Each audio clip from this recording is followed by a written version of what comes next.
Welcome back to Morning Express. In continuation of our review on issues in the news this morning, our next guest also joins us virtually. We'll be speaking to Mr. Sanya Adejokun, former head, Northern Operations, Nigerian Tribune. Hello, Mr. Sanya. Good morning and welcome to the program.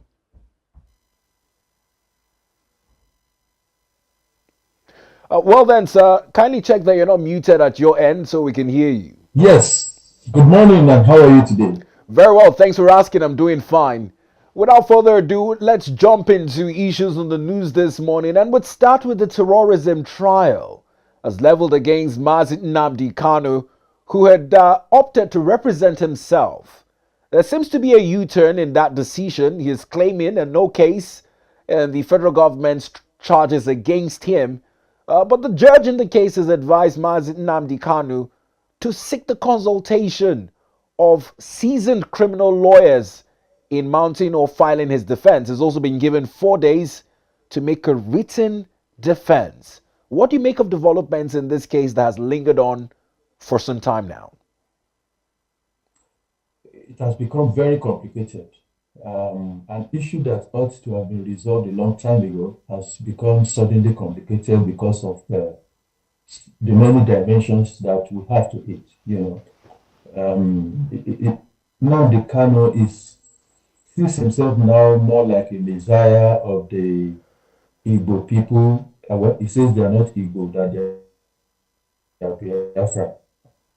He sees himself more as a messiah. And once there's a kind of religious conviction about any issue, it becomes so difficult and complicated. So he's not seeing anything that he's doing or he has done as wrong or illegal.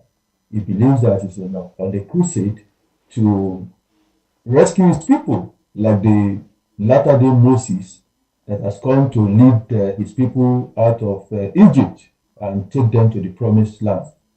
And so we have had this up and down and rigmarolling since around 2017 or so, when he was arrested to when he escaped, he jumped bail, and then he was captured, as it were, so-called in Kenya and rendered back to Nigeria.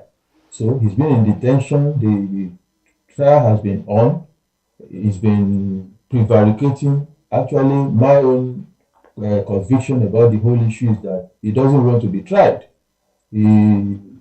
He's been going back and forth, going to appeal, insisting that he has been released, that the court has granted him freedom. Meanwhile, we know that in Nigeria, the appeal court is not the final court of the land, it's the Supreme Court. And so, if you lose a case at the High Court, and then you won at the appeal court, and then you insist that appeal court judgment must be upheld, why didn't you wait? Why didn't you conform with the one at the lower court? Why did you go to the appeal court? And then he went to the appeal court said, yeah, we should release him. But the federal government went on to the Supreme Court, which the apex court of the land, which said, no, you have a case to answer. Yeah, it is true that you are improperly rendered to Nigeria from Kenya, but that does not mean that it doesn't vitiate the offense that you are alleged to have committed and that you should go and stand trial. And because of that, I continue to wonder why he and some of his supporters continue to insist that his trial is illegal, because the Supreme Court says go and face your trial. And he has been done on and on. He went there. He hired lawyers, seasoned lawyers, I must say, because to me, when I first read some of at least the lead counsel and some of the names on his team, I said, yeah, this man is not serious, and the federal government may be in trouble if they are not careful. And then the trial was going on until he said no, he no longer wanted him then, that he wanted to represent himself and defend himself. Meanwhile, before then, his team had made a no plea, no case submission, which the court rejected. The prosecutor and asked him to open his own defense. On the day that he was supposed to open his defense, he said no, he was sacking his lawyers, that he was going to represent himself. And then later, he brought out a list of so many names, which everybody was wondering what would be their concern. For instance, you said Minister of FCT, Wike, was going to be one of your witnesses, that Governor Sanwo-Olu of Lagos will be your witness. Later, you said you were going to bring witnesses from abroad, bring them from everywhere. And then suddenly again, you now came and said, you are reverting to what the court has already ruled you out of, which is that you are insisting on no case submission. Meanwhile, the court already has that you have a case. There is a prima facie case that has been made successfully against you, and that you should go ahead and defend yourself. Now you are coming back to the court yesterday to say, no, by the grace of the Almighty God, you are free, that the judge should just allow you go home. And I was arguing with an attorney yesterday who is also a seasoned criminal lawyer in his own right. And in fact, he was expressing pity for the judge, that he pitied how the case was going, because the judge will not be happy the way things are going, because he may be forced eventually to sentence him without him defending himself. I was arguing, I'm not a lawyer, I'm just educated. I'm just arguing until I now read the full briefing from the court, where the judge was appealing to Nnamdi Kanu in the name of God to consult with lawyers, seasoned lawyers, who will advise him on the way ahead, on the road to pass. That because what he was insisting on may not be favorable to him. So that's how we are, that's where we are. I think Kanu is unrepentant because he has seen himself as the Moses coming to lead his people out of slavery, which he calls zoo. His favorite phrase for Nigeria since around 2014, 2015 is Nigeria is a zoo. And now he's insisting again that the offense that he committed, mark the words, that's what he said in court yesterday, that the offenses that he committed were committed in Britain and not in Nigeria. Yeah, it might have been committed, you would have been living in Britain, but broadcasting is not limited by artificial boundaries, even before now, even in the olden, for decades now, even for maybe a century or so, broadcasting crosses borders.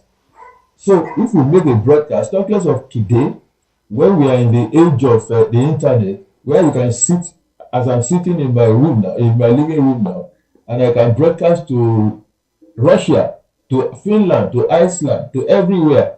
And so you can no longer say that because I'm sitting in the comfort of my living room, and then whatever I say here will not affect anybody in Kano or anybody in Britain or anybody. So the thing has gone beyond that. And I think that's why the judge was advising him yesterday to consult experts in this field, because Nnamdi Kanu is an economist at least. And so he was trying to warn him that, my brother, this is not economics. Yes, I know that you are educated, very educated, but you are not a lawyer. So this thing is beyond just merely looking at it from the point of reading textbooks. Those of us who are in the field of journalism and communication know what it means when we say broadcasting. You can't say because you are broadcasting from here and then it won't affect, it will affect. And then this issue of illegal rendition, there have been many cases in the past, even abroad. Don't forget that the United States government once went to where now? Is it Chile or where? I can't remember that country right now. Where they went to capture a sitting president, took him to the United States, tried him, sent him to jail. In fact, after spending many years in jail, probably 15 or 20 years, I can't remember correctly, he has again been sent to France to go and continue another trial and still go to jail.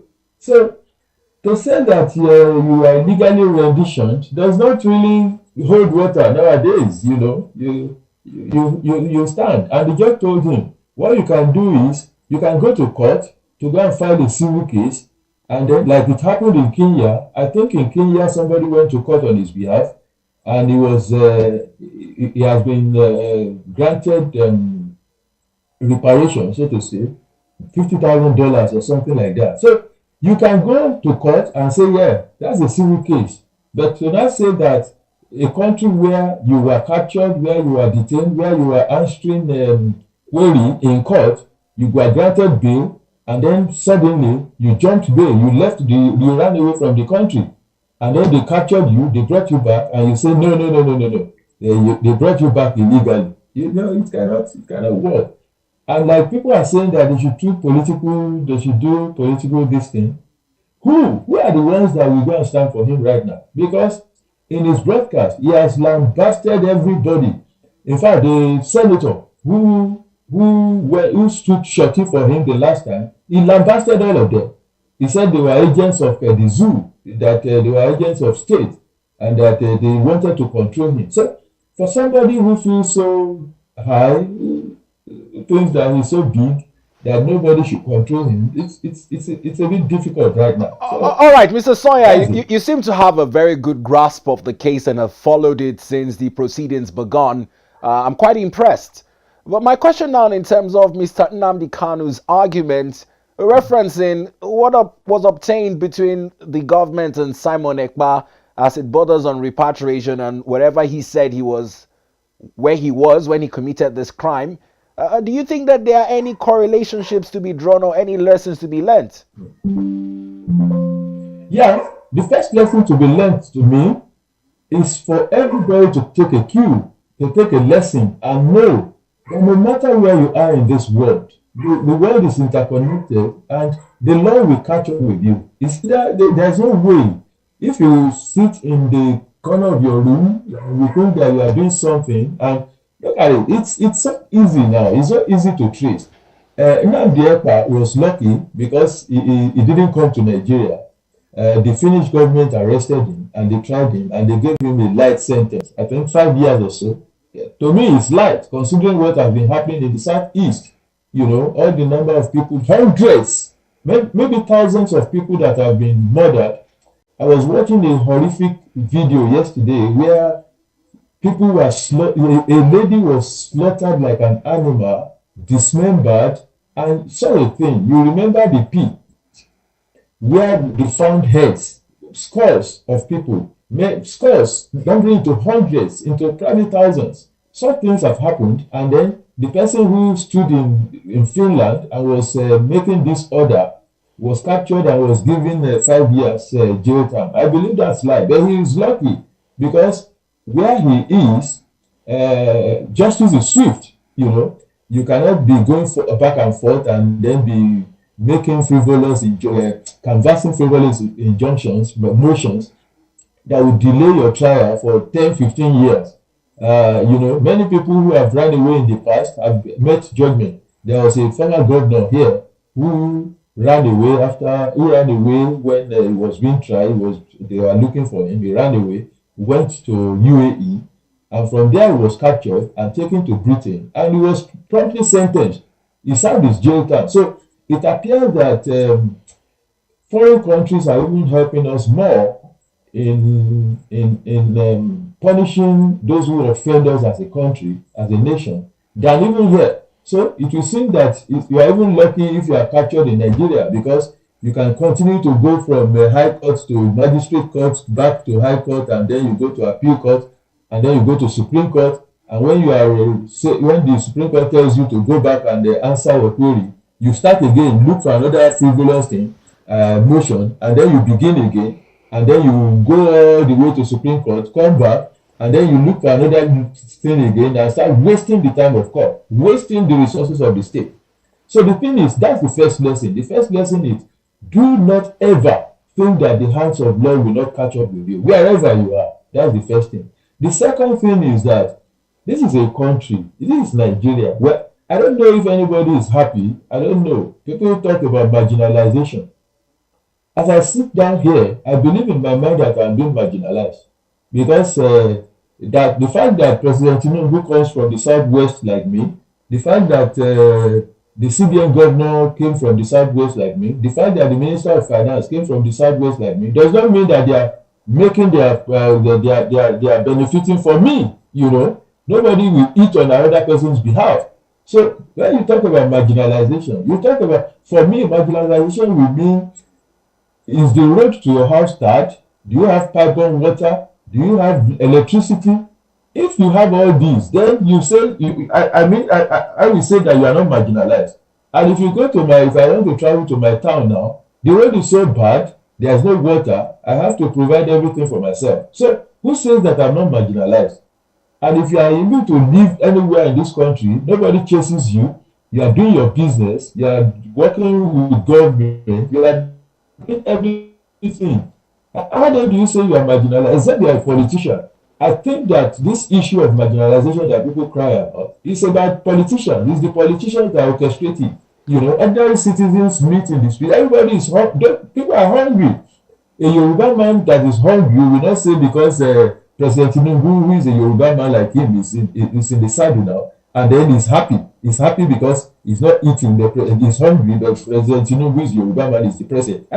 I think all this kind of thing is nonsense. So people should stop it. That you want to be a god, like this issue of state creation now that everybody is talking I was just about. coming. I was just coming to that, Mr. Sanya. I was coming to the issue of state creation, but I'd like for us to view it from the prism of agitation.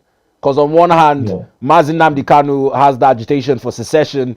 On the other hand, those who are clamoring for state creation are also agitating to have equal rights to become a governor, Yeah. a House of Representatives member, a senator representing a district in the newly created state, and whatnot.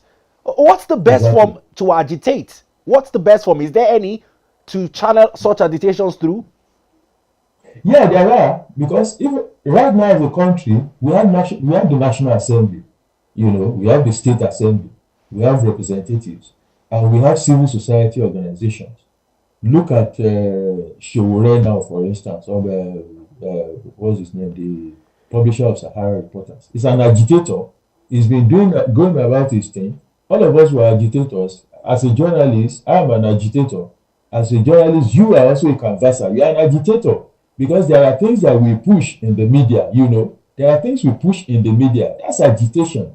But if you insist that you are going to continue to be killing people, to incite people, I don't know. I don't know how many people have listened to Nnamdi Kanu's broadcast on his radio Biafra. You'll be afraid. You'll be very afraid to go out. You see all the number of things that you do. People kill, people maim, people steal, people. I mean, you terrorize, all in the name of agitation. Who is that? Who does that? I don't think that because you are agitating, you should prevent me. I should be a subject or object of murder or hatred. So you do your agitation, and so agitation is normal. Everybody agitates. I agitate. Everybody agitates. But the thing is, there are laid down procedures. Even in the court yesterday, Nnamdi Kanu was making reference to God, which means that he believes in God. And if you believe in God, whether you're a Muslim or a Christian or a Buddhist or you're a Jew, like I said, he's a Jew, do you say that you be killing people? What kind of God will sanction you to just go about the street and kill people? You say because they kill one of your commanders, and then you order your men to go and kill about 1,000 or 2,000 other people to assuage for that kind of killing. Is that agitation? And then the people that are being killed, they are mostly Igbo or Biafrans, like we call them. If they are still your people, what kind of agitation is that? You are agitating for a people that you are punishing. Are they the ones that are marginalizing you? For instance, you want a nation of Biafra. You said because Igbos are being marginalized. And then it is still the Igbo people that you are killing.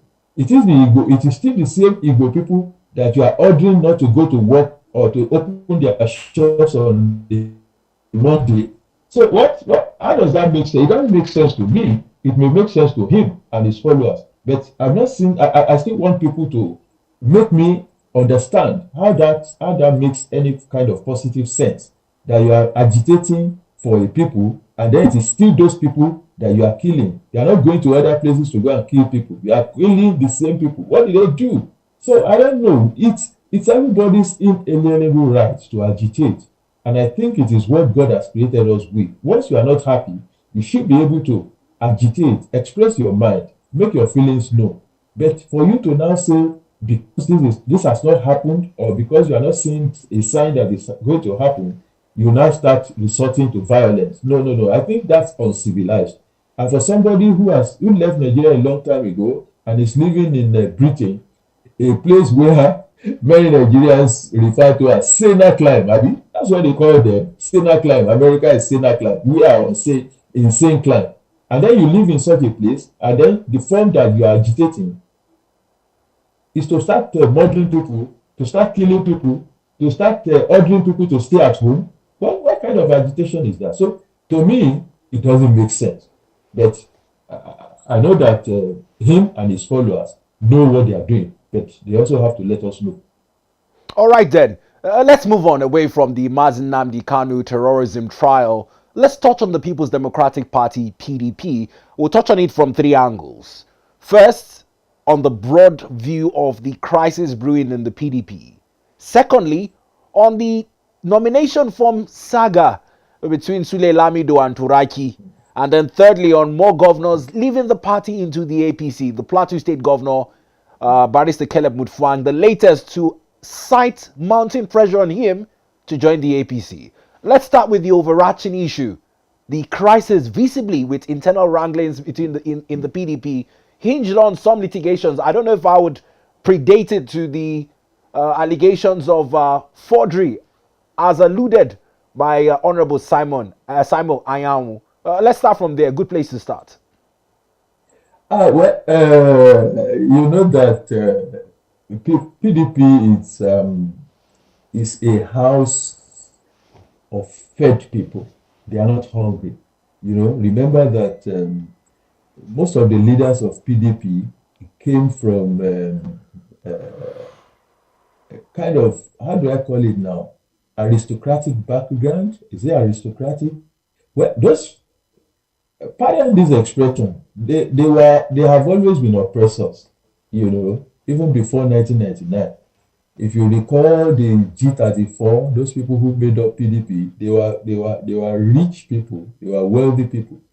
And so in 1999, they gained government, they came into government, and they were there for, was it 16 years? Yeah, they were there for 16 years. So they were already fed, they were satisfied. Unlike the other people who are there right now, who are very hungry then, you know, the current crop of rulers in this country came from mainly the human rights community, the protesters, who are not in government at all, who are always looking ahead to how we're going to do this thing now. So because of that kind of background that the PDP came from, they were not ready for the loss that they faced in 2015. And so it's been difficult for them to put their house in order because they are big men. They, you know, when you have a group of big men, who is going to submit to another one? People submit if you see leaders, if you see people who are bigger than you. But in the PDP, most of them are very big. And so it's difficult for them to submit to each other.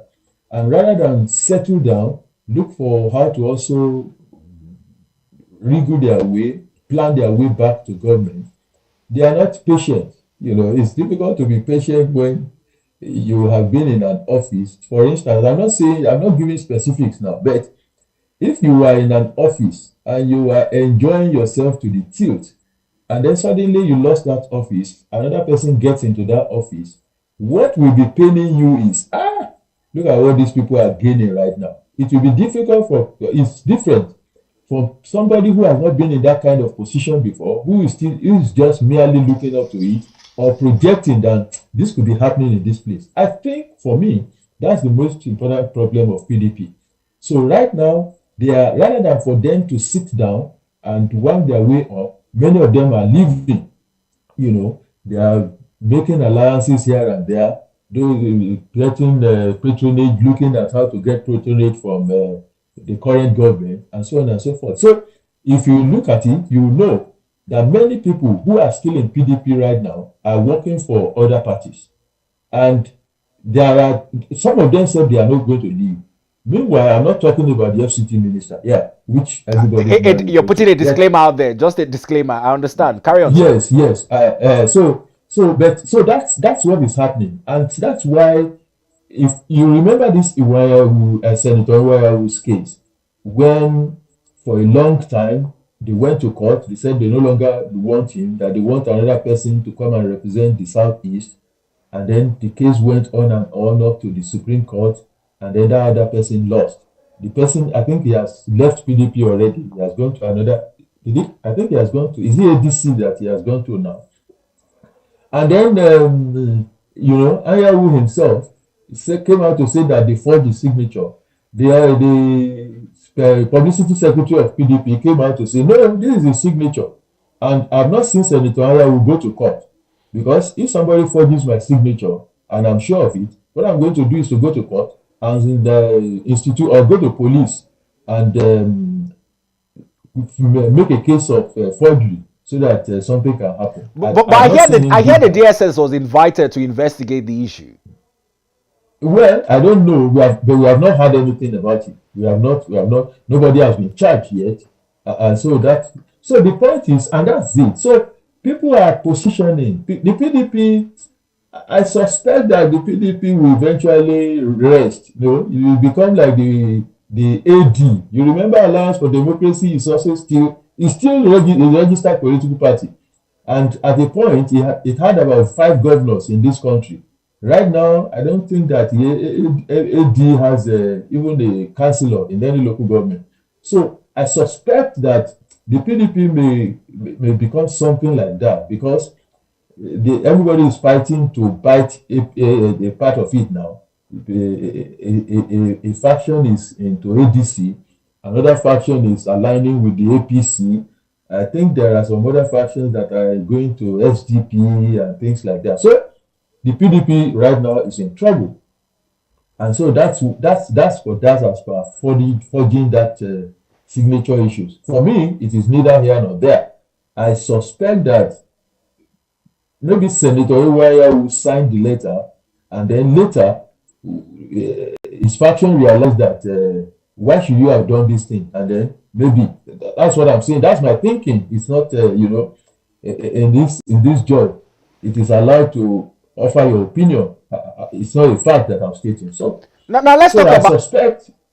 Let's talk about how much of a trouble the PDP is in regards to the planned convention ahead of the Ibadan convention. Some factions are saying they are not aware of this plan. Other factions are saying the convention will go as planned.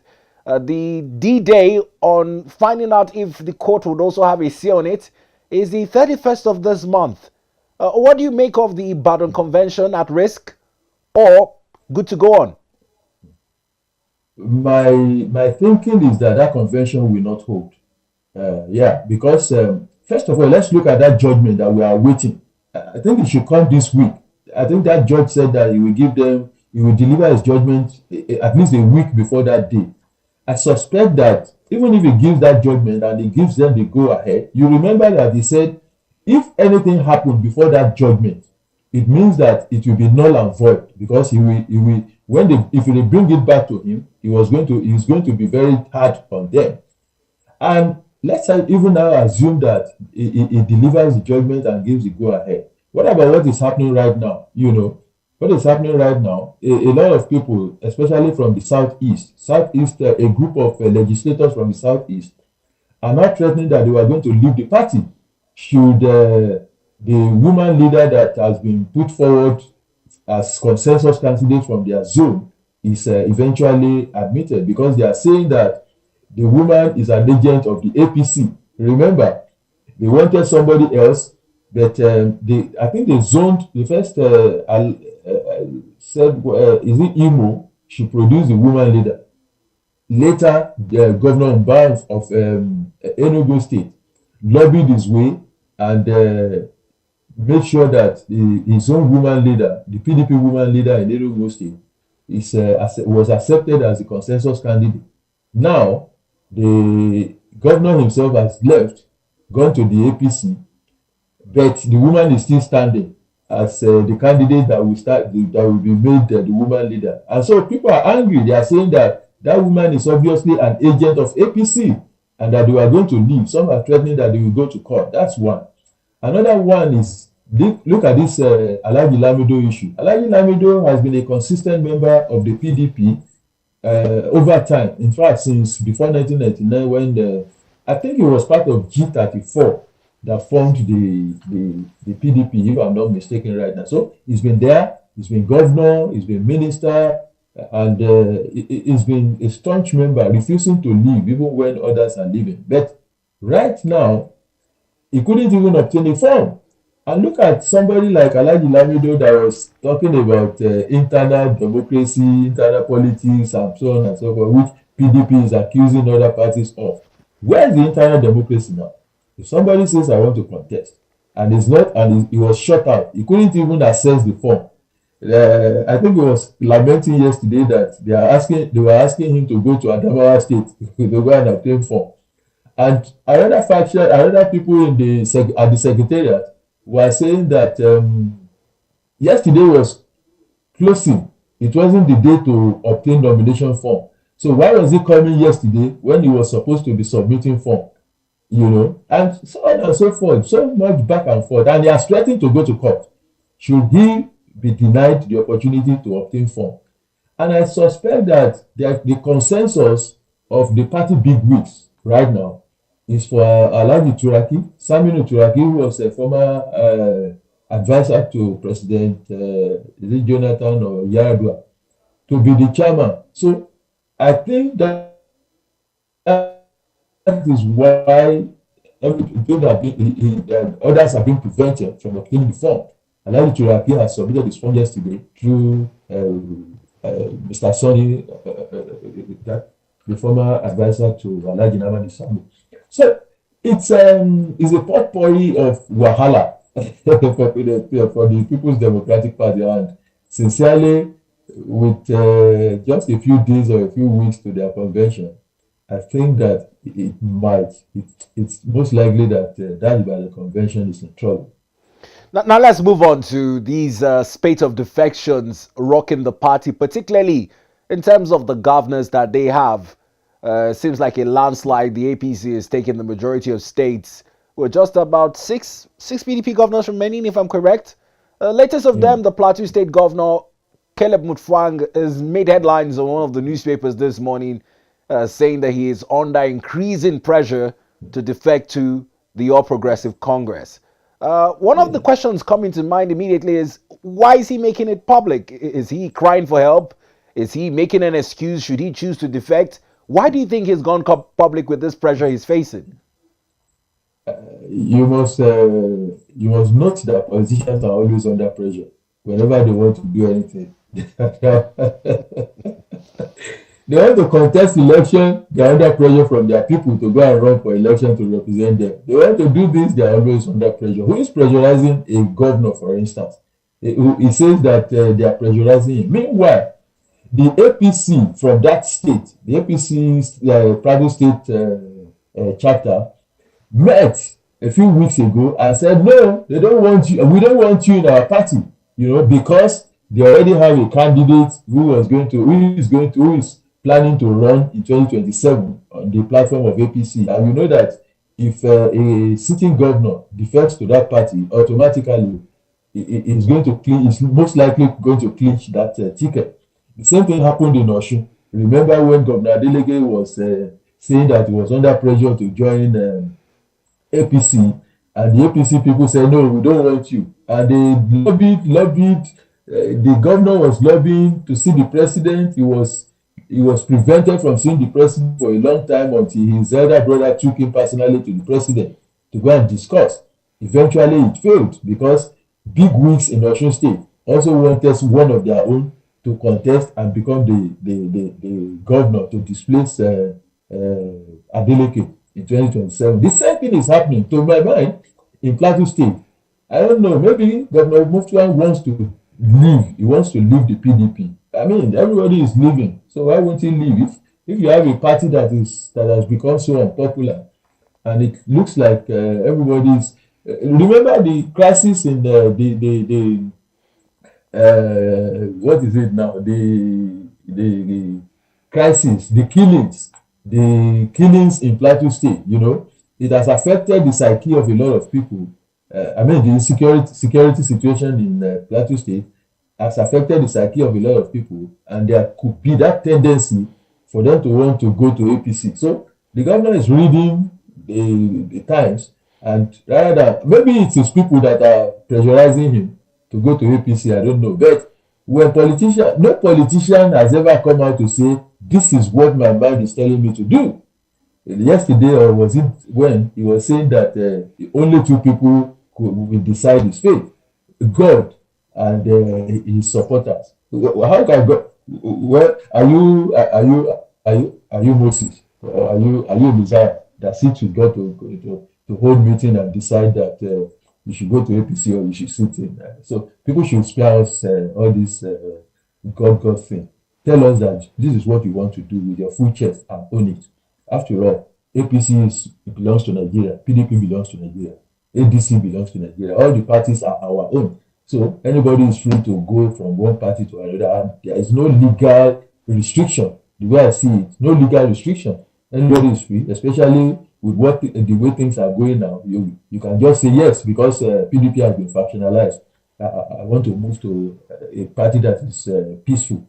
So that's enough excuse. But don't come and tell us that somebody is pressurizing you. So, but if he's being pressurized, well, he knows himself.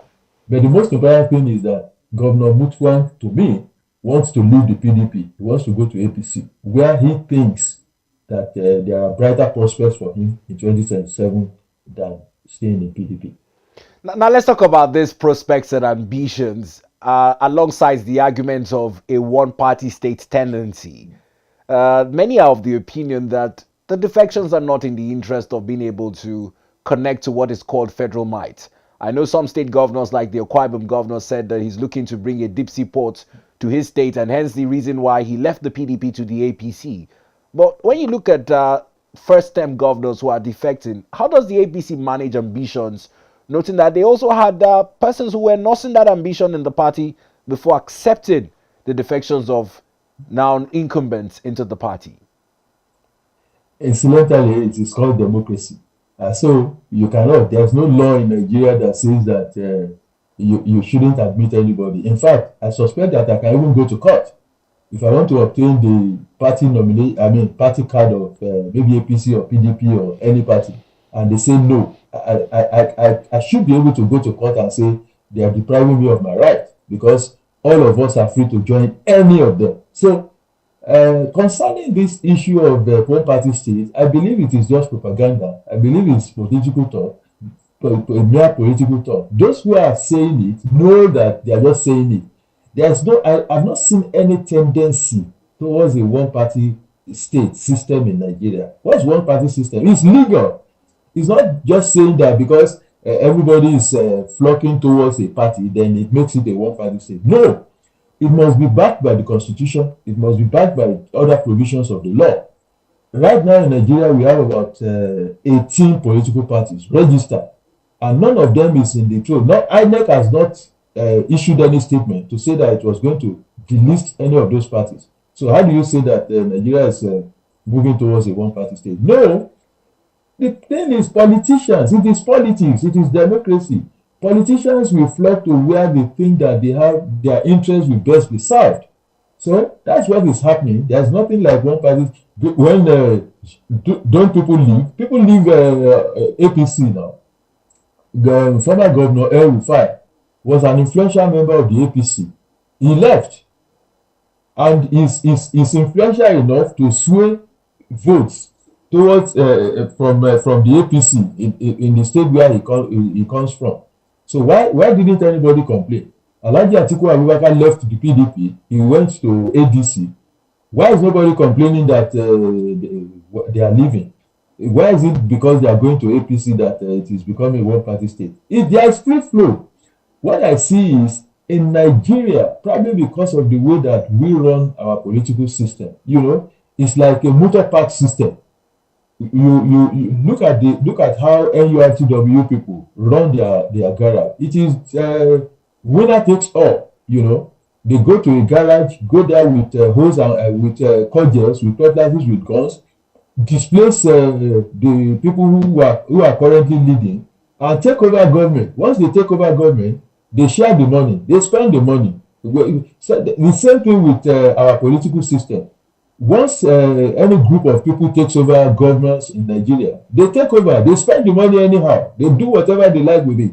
They steal, they you know that budget has now become an official way of also stealing in Nigeria today. So otherwise, why will you say you are building a 3 block of classroom in a public primary school and you are spending billions on it? All of us build, we are into construction, at least we build our own houses. And we know how much it costs. We know how much a bag of cement is. We know what it takes. But if you not put it in the budget, and the National Assembly approves it, something that you as a person can build for 5 million naira, and they say they are going to build it for 200 million naira for Nigeria, that's the money that will be released. So that's how the thing is. That's why there's desperation for political office. That's why everybody is leaving, and that's why they will continue to leave parties that are not in governance to parties that are currently in government. If APC loses again, and let's say that the ADC wins, you will see a mass migration from APC to ADC. That's the way Nigerian system runs. Don't let us deceive ourselves. We all know these things. So it's not about the one-party system. Everybody that is complaining is among politicians are complaining mainly because they have also lost their pot of soup. The only people that are pity are ordinary people on the streets who are suffering and are hitting themselves, fighting themselves because of what they don't know anything about and because of what they will not benefit from. You understand? So that's the thing. If I live in a place, I don't have water, I don't have roads to my house, I have to join other neighborhood people to provide for security. You have to do all this manner of things, spend a lot of money to go and install solar energy. And so you now say that I would now be fighting for whether APC or PDP or for somebody to be governor. On what basis? But if things are done normally, if we are all enjoying government, if we are all benefiting from the wealth and resources of this land, and so we will now know that yes, this is what we are fighting for. But how will I be fighting for politicians that are taking all our resources and going home and enjoying with their family and friends with it? So that's the thing. I see this argument about one party state as selfish, as nonsense, as propaganda. Politicians are just playing their politics. That's not the problem of ordinary citizens. Now, the other side to the argument is, would it even matter? Because in Nigeria, there seems to be a lack of clear-cut ideology between political parties that exist. So be it APC today or PDP tomorrow, ADC in the coming future, they seem to all be cut from the same cloth. Is there a need to have ideologies, and would we see what is tenable in the United States where people stick to their guns and say, you know what, I'm a Democrat. I would never for anything renege on my political ideology? To be candid with you, nothing is cast in stone. Remember that President Donald Trump was a Democrat a long time ago before he left, because he knew that he was not going to make any headway in the Democratic Party. And so he joined the Republican Party, was able to bamboozle them, say all the things that they needed to hear, and he's a cult hero today. People die because of him, they kill because of him. And that's how politics is, even in Nigeria. And that's, I mentioned the United States first, so that people will not say insane clan. You know, that's what they say now. Before you say anything, they say insane clan. Everything is the same all over the world. It's just a matter of degree, it's not of a kind. So in Nigeria, when we talk about ideology, what's the ideology? In the world today, what's the ideology that is prevalent? It's capitalism. And that's why a party like Labour Party, which says that it is a socialist-oriented party, we go and field a candidate like Mr. Peter Obi, who is a pure capitalist. So what is the ideology? There is no ideology anywhere. The only thing that we should look forward to now, or what we should convert, is truthfulness, is good governance. is to look at people who say that they are going to represent us and weigh them, not weigh them on the basis of friendship or on the basis of nepotism or on the basis of tribe or on the basis of religion. Vote for people that we think are honest enough, at least the kind of minimal honesty that will make them also share part of the country's wealth with the citizenry, rather than take it all alone for themselves and their family. So this ideological thing that we are talking about, I don't understand it anymore. The ideology has fallen. Even in China, China is practicing state capitalism as we speak. There is no socialism again anywhere. In Russia, do you still have socialism in Russia? It is capitalism. So when we talk about ideology, what kind of ideology? Except we say, okay, ideology of is it welfare system that we want to run, or a pure capitalism? That's what I believe is we reign right now. But to say that ideology, there is no ideology anywhere. All the people that are running into government, okay, look at the Labour Party. During the last election, what made the Labour Party popular? Because of the youth. The youths were very angry and they were fed up. They wanted a new dispensation. And then in Kaduna State, for instance, somebody who was said to be an Okada rider won election into the parliament. Where is he today? What is he doing today?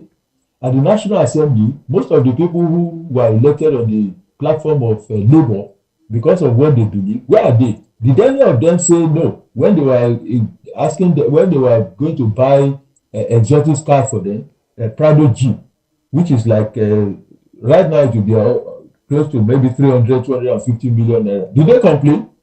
Did they complain? What they share every month now to say that they are running their offices with. Have we had anybody, any one of them say, no, this is too much? If workers in the civil service are earning 70,000 naira, earning 120,000 naira, why should I, who is their representative, why should I earn 20 million naira? Have we had anybody complain? Has any of them say, no, what we are doing here is ungodly? So the thing is, all of them are the same. See, I'm sorry to say it, and I'm not being despondent. I'm just being very, very candid, because I've studied this our system for a very long time, and I know what is happening. Except we deceive ourselves. There's nothing like ideology again. What we should just say is, anybody that is getting office should just do well. At least share some part with us instead of taking everything home.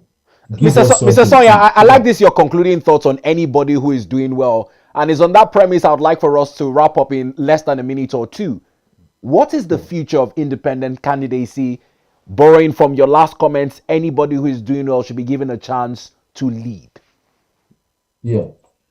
I think I mentioned this thing about 3 weeks ago in one of my social media posts, that what I expected some politicians to do, especially those who are complaining about one party state, or those who are complaining that the amount of money that political parties are asking to obtain funds, like in the last election when PDP or APC was asking for 100 million naira. Anybody that is angry like at that should just propose and protest and agitate for that for the INEC to take a bill to the National Assembly, so that there could be room for independent candidacy. I may not want to belong to any of these parties, and I'm very candid with you.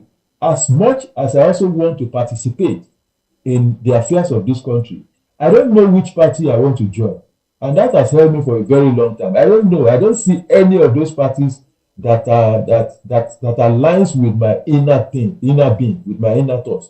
So, if there's a room for me to go and contest as an independent candidate, maybe I just want to represent my area.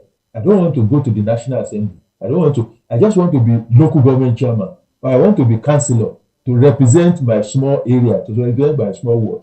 Why should I be deprived? Why should anybody say that I must go and join a political party where I will have to pay 30 million naira to become a local government chairman? Now, if I pay 30 million naira to become a local government chairman, how much is the salary of a local government chairman? How much will I earn in 2 years?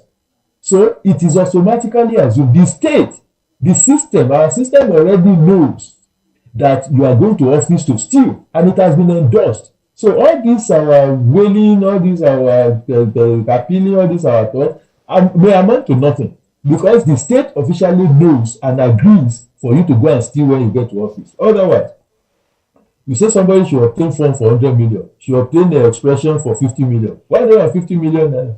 And what's the salary of that office in a month? Maybe you say you, because of you have already given the president the house, you are already taking care of his health, you are already taking care of his food, and so on and so forth. So you pay him like 3 million naira in a month.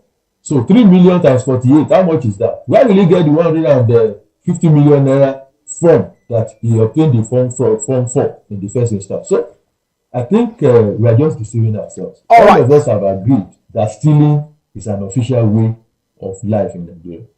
Well, Mr. Sanya Adejokun, thank you for your time on the program. We appreciate you for lending your thoughts to the discussion. Thank you very much, and good morning. Good morning to you once again.